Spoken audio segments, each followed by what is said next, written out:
In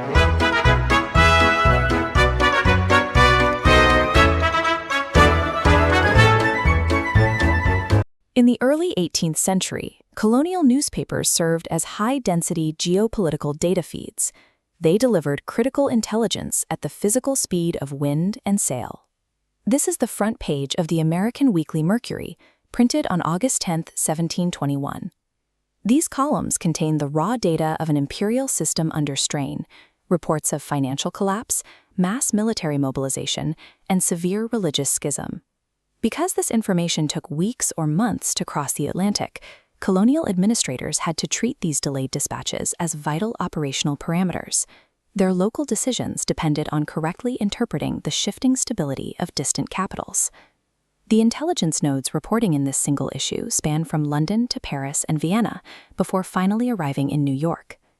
We are looking at a synchronized stress test of the 18th century state mechanism, a snapshot of multiple imperial systems reacting to high-intensity concurrent failures.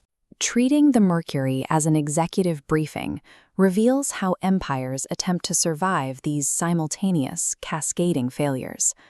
The lead dispatches come from London, detailing the fallout from a massive domestic financial catastrophe.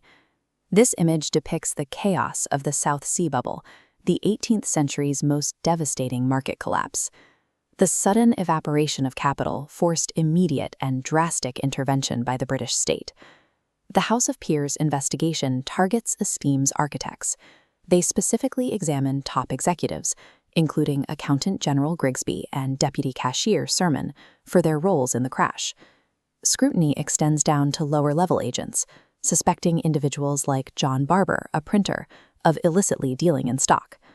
While the peers hunted for the culprits, the House of Commons had to execute a desperate macroeconomic maneuver to save the government's own finances. This column breaks down the debt resolution discussed by the Grand Committee. The South Sea Company owed a massive $7 million to the government. To prevent institutional collapse, the government deployed a bailout mechanism, resolving that $5 million should be remitted back to the company. Forgiving this debt required the British state to completely restructure its macroeconomic landscape and rewrite its own long-term debt management protocols. The state was forced to swallow massive liabilities and restructure its balance sheets simply to keep the government functioning. At the same moment London struggled with debt, the Holy Roman Empire faced an escalating military threat on its eastern frontier. Intelligence out of Vienna reports the Ottoman military amassing prodigious quantities of ammunition and provisions on the Hungarian borders. This contradicts official diplomatic cover, as a letter from the Sultan offers assurance that the peace treaty will be punctually observed.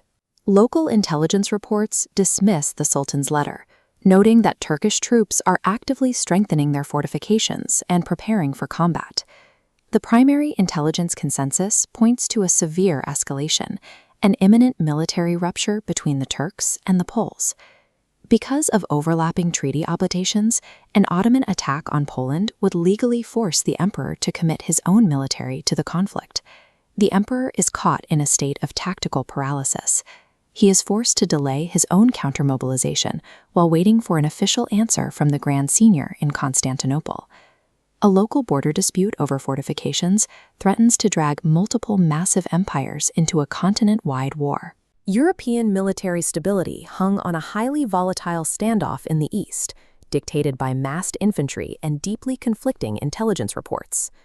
While infantry massed in the East, synchronized military escalations were breaking out simultaneously in Northern Europe. This update reveals urgent war preparations between Sweden and Muscovy. To protect its northern interests, the British Empire immediately projected force. The dispatch tracks the specific naval deployment of Sir John Norris, whose squadron has been sent up into the Baltic. The tactical goal was for Norris to link up with the Swedish fleet and establish a containment line against Muscovite expansion. Colonial readers saw the British Navy actively deploying to manage a two-front continental destabilization, stretching the empire's military resources to their limits. Adding to the financial and military pressures, a third vector of early modern state stress was tearing through Paris, severe ideological fracturing. The Paris state line details the Constitution affair, quantifying a massive clerical rebellion against the Abbot Dubois, led by 50 doctors of the Sorbonne and 1,200 ecclesiastics.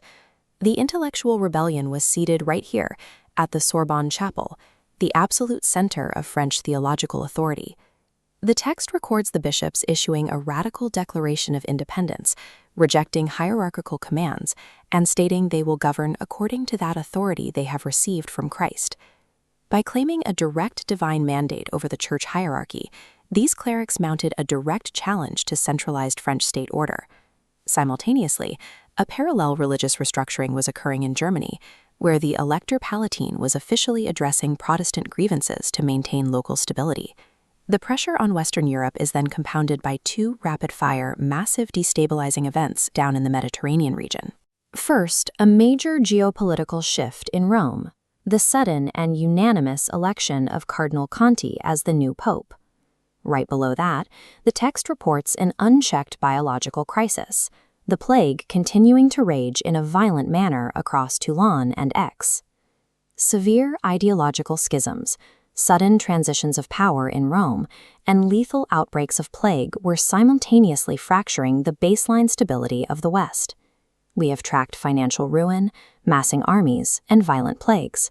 But the newspaper eventually turns away from the macro chaos of Europe back to the colonial administrative desk in America. Reading this requires processing extreme psychological dissonance. An imperial subject in New York had to absorb the collapse of foreign states while managing highly mundane, immediate local logistics. Despite the global turmoil, the New York report is strictly business. It lists administrative updates for Cadwallader Colden and James Alexander. The dispatch notes their official swearing in to His Majesty's Council, demonstrating unbroken imperial authority, and meticulously records that Alexander is appointed Attorney General.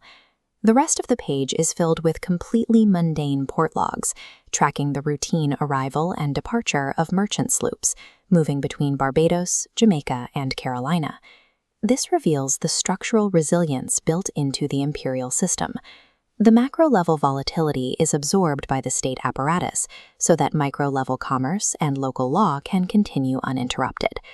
Ultimately, the 1721 Mercury shows the early modern state's method for weathering extreme systemic shocks. The Daily Dispatch, history in print.